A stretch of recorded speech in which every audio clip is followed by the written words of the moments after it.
देखिए, हमारे उपराष्ट्रपति माननीय धनखड़ साहब का इस्तीफ़ा हमारे सबके लिए बहुत ही चौंकाने वाला भी है और विश्वास नहीं हो रहा है कि माननीय धनखड़ साहब स्वास्थ्य कारणों से इस्तीफ़ा दे रहे हैं।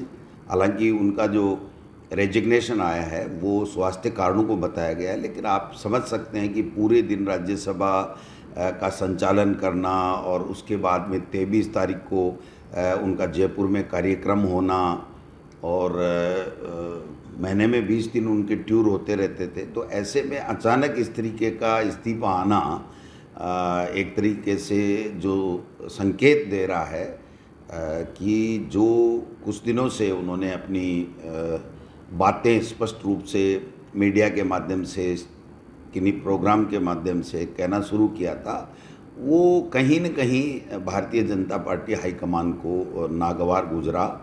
और मैं समझता हूँ कि धीरे धीरे परतें खुलेंगी, लेकिन किसान के बेटों के लिए, किसान के लिए, खेती के लिए इनकी सोच ही नहीं है भारतीय जनता पार्टी की।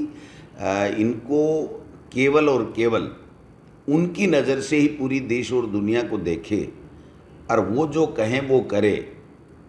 मैं समझता हूँ कि वो धनखड़ साहब नहीं कर पाए और ये जो हम आज देख रहे हैं कि उनका इस्तीफ़ा हो गया है। तो राजस्थान में भी ऐसा हुआ था, काम कराया और फिर पद से हटाया, और अभी भी उपराष्ट्रपति जी भी जो इस्तीफ़ा हुआ है, मैं समझता हूँ कि ये काफ़ी कुछ से कलैयाँ खोलेगा और नई बीजेपी बन रही है जिसमें हम दो हमारे दो, इसके अलावा कोई नहीं। अपना विवेक अगर किसी ने इस्तेमाल कर लिया तो उसको अंजाम भुगतना पड़ेगा।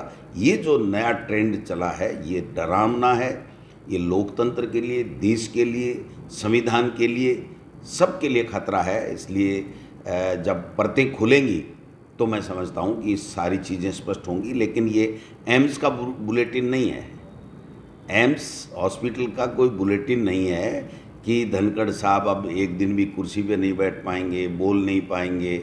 ये उनका जो दर्द है वो एक शालीनता के साथ में उन्होंने अपने रेजिग्नेशन में लिखा है, लेकिन ये हमें सोचने को मजबूर करेगा पूरे देश के लोगों को कि जब धनखड़ साहब ने ये बोला कि विपक्ष दुश्मन नहीं होता है और उसको सहजता से लेना चाहिए, उसका सम्मान करना चाहिए। अगर विपक्ष कुछ भी नहीं है और हम ही हैं, हम कहें सो सही, तो ये तो घमंड है। तो मैं समझता हूँ ये जो लाइन थी वो उनकी आत्मा से निकली हुई थी और इस लाइन को कहीं न कहीं किसी न किसी को बेचैन कर दिया और वो बेचैनी इस्तीफे के रूप में, धनखड़ साहब के इस्तीफे के रूप में हमारे सामने आई है। देखते हैं इसमें क्या है क्या नहीं है, ये सब चीज़ें आ जाएंगी। लेकिन मैं ये कहना चाहता हूँ, किसान और किसान के बेटे जो भारतीय जनता पार्टी में संघर्ष कर रहे हैं उनका वहाँ पर कोई स्थान नहीं है। केवल और केवल यूज एंड थ्रो जो काम है वो देश में चल रहा है भारतीय जनता पार्टी की तरफ से।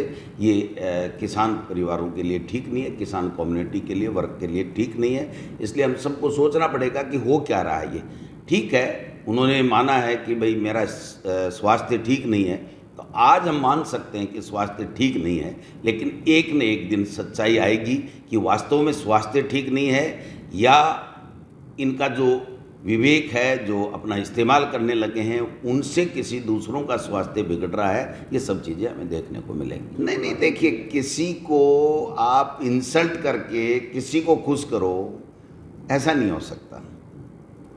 मेरा ऐसा मानना है कि देश में सत्ता में तीसरी बार बीजेपी है, तो उनको इस तरीके से किसी को खुश करने के लिए किसी को इंसल्ट करे, ये बात नहीं है। बात और कोई बड़ी है जो धीरे धीरे सामने आएगी, तब पता चलेगा। लेकिन मैं ये कह सकता हूँ, हम बराबर कहते रहे हैं कि जिस किसी ने भी भारतीय जनता पार्टी में अपने विवेक का इस्तेमाल किया, विपक्ष को सम्मान दिया, संविधान को सम्मान दिया, तो उसका हश्र यही हुआ है। मैं समझता हूँ कि आगे नई बीजेपी पनप रही है जो देश के लिए डरावनी है।